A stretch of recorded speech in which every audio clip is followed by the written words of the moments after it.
She sat in the corner of the room, hugging her knees, her eyes swollen from crying. I don't think I can trust anyone anymore, she whispered.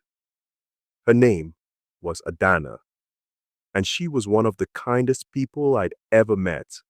She lived in our small village, always smiling and helping anyone who needed it. But something about her changed after what happened with her first boyfriend, Tunde. Tunde had promised her the world. He said he loved her, swore he'd marry her, and made her feel like she was the most special person alive. But once he got what he wanted, he disappeared. No calls, no visits. Adana was left alone, confused and heartbroken.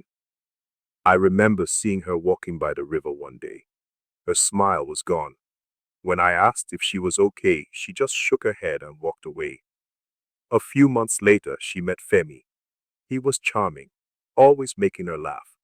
We thought he was good for her, but Femi turned out to be worse. He pretended to love her, but all he wanted was someone to boost his ego. He'd brag about her to his friends, then flirt with other girls when she wasn't around.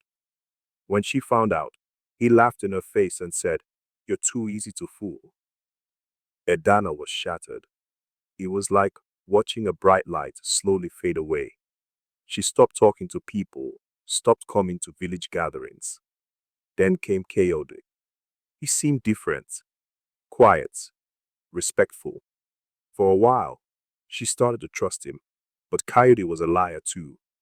He borrowed money from her, claiming it was for his sick mother. She gave him everything she had, only to find out he was using it to impress another girl. By this point, Adana was done. She told me, "I'll never let anyone close again." But that was before she met Chijioke. Chijioke wasn't like the others.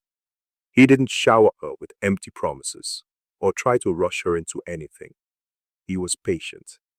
He listened to her, respected her boundaries, and didn't ask for anything in return. At first, Adana pushed him away. She didn't believe someone like him could be real. But Chijioke didn't give up. He showed her through his actions that he cared, helping her with chores, walking her home after long days, sitting with her by the river, and letting her talk or stay silent, whichever she needed. Slowly, Adana began to heal. Her smile came back, little by little. One day, she told me, "I think I can trust again." Chijioke didn't just love Adana, he cherished her. He made her believe in herself again, in love again. They're married now, with two beautiful children. Every time I see them together, I think about how far Adana has come. Life tested her in ways no one deserves. But she found her way back to happiness. And she taught me something important. Even after the darkest storms, the sun will shine again.